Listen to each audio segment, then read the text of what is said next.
Begitulah iman yang ainul haq itu. Begitulah iman yang isbatul yakin itu. Dipejamkan pun mata, dia mampu memandang menyaksikan Allah. Dibuka pun mata, dia juga mampu memandang dan menyaksikan Allah. Tidur pun dia mampu memandang menyaksikan Allah. Karena tidak ada yang wujud, yang membuka mata, yang memejamkan mata, yang sadar maupun tidak sadar, yang tidur maupun tidak tidur, melainkan hanya dia semata-mata. Memangnya ada wujud yang lain daripada selain dirinya? Tentu nggak ada. Makanya orang yang telah sampai kepada maqam Tuhan, disitulah sebenarnya Nabi mengatakan, man arafallah fahuwallah. Barang siapa yang telah mengenal Allah, Allah cuma yang wujud. Wujudnya itu adalah mutlak, wujudnya itu hakiki. Fahuwallah, maka dialah yang Allah itu. Yang wujud itu dialah itu. Kalau kita sudah paham yang wujud itu hanya dia. Dia semata-mata, dia secara mutlak. Kalla lisanahu. Barulah keluh lidah kita ini. Keluh itu Bapak Ibu artinya kata yang tiada terkatakan. Kata yang tak pernah bisa disebut lagi. Tak bisa dianalisa lagi. Habis seluruh kata-kata. Habis seluruh akal ini. Tidak ada yang bisa diungkapkan. Inilah yang dikatakan hening di dalam keheningan. Diam di dalam paham. Paham di dalam keheningan itu. Apa maknanya hening dalam keheningan? Diam di dalam paham. Paham dalam kesadaran. Pahamilah sesadar-sadarnya. Bahwa diri kita inilah sebenarnya yang ainullah itu. Diri Bapak Ibu inilah yang dikatakan namanya ainullah.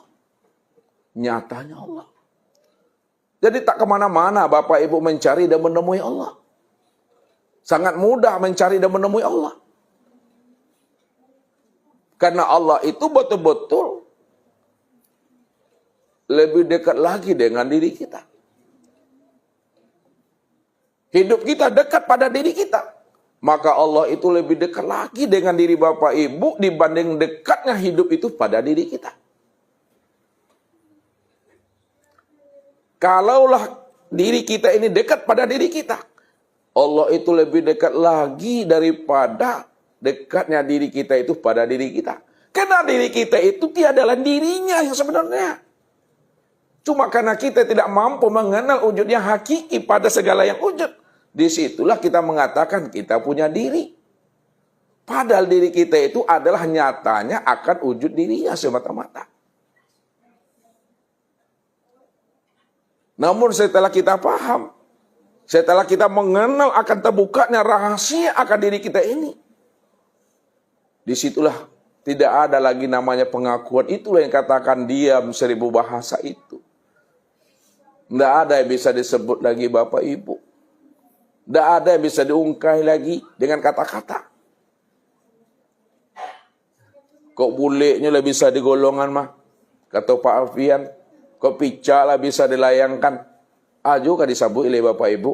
Yang menyebut dengan yang disebut inyo juo itu mah. Yang songgok ku nyoha. Lihat yang songgok yang sebatang tu ha. Dari ujung rambut sampai ujung kaki gua. Inyo tu mah. Pegang di situ Bapak Ibu.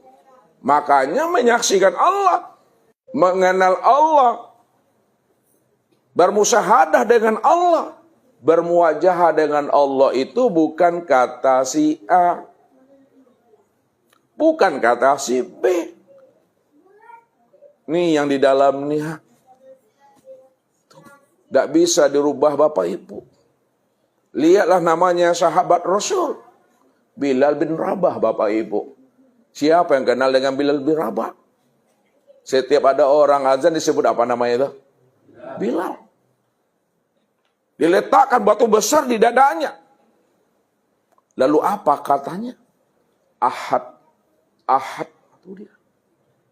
Tak ada yang terpandang pada dirinya dan luar dirinya. Melainkan ahad. Ahad. Ahad. Ahad itu apa artinya itu? Esa. Siapa yang Esa? Siapa yang tunggal? Yang Esa dan tunggal itu hanyalah Allah semata-mata. Walaupun maut taruhannya. Walaupun nyawanya akan hilang dan lenyap. Tapi Bilal bin Rabah yang telah memiliki iman yang ainul haq, iman yang isbatul yakin, iman yang kamil, tetap dia mengatakan ahad, ahad, ahad. Ahad, alif, ha, dan dal. Alif itu maknanya Allah. Ha itu maknanya Muhammad. Dal itu maknanya Adam. Allah, Muhammad, Adam. Allah itu diriku. Muhammad itu wujud diriku. Adam itu rupa aku. Ahad. Annahu la ilaha illallah.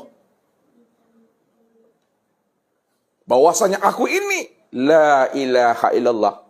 Tidak ada yang wujud pada diriku. Pada kulitku, dagingku, uratku, tulangku, hatiku, jantungku, rabu, empedu, buah punggung, ruh dan sirku. Illallah. Melainkan hanya Allah.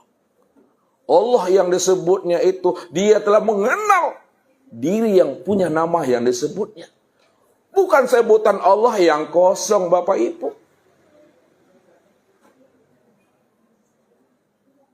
Maka inilah yang dipraktekkan oleh baginda Rasul. Mestinya kita mampu mengambil hikmah dan iktibar. Begitu kuatnya Daksur menggenggam pedang yang ada di tangannya untuk menebas Rasulullah Shallallahu Alaihi Wasallam. Hei Muhammad, siapa yang mampu menyelamatkan engkau yang Muhammad dari pedang yang ada di tanganku ini? Apa kata beliau? Tidak ada siapa-siapa yang mampu menyelamatkan aku melainkan Allah. Ketika Rasulullah menyebut kata Allah, Allah yang disebut oleh Rasulullah itu, dia telah mengenal siapa diri yang bernama Allah itu. Siapa yang berkalam itu. Siapa yang memandang itu. Siapa yang berdiri di hadapannya itu. Tidak lain adalah la ilaha illallah. Itulah diri yang berkelima. Itu yang diri yang telah mengenal Allah dan Muhammad sempurna nyata pada dirinya. Allahu ruhun wa Muhammadun jasadun.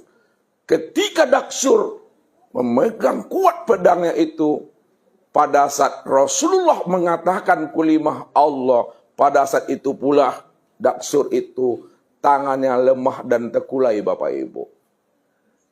Jatuh pedang yang ada di dalam genggaman tangannya.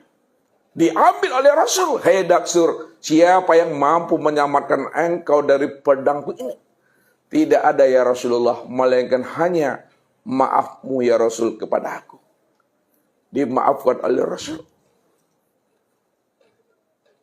Setelah dimaafkan oleh Rasul, disitulah Daksur mengatakan asyhadu an la ilaha illallah wa asyhadu anna Muhammad Rasulullah.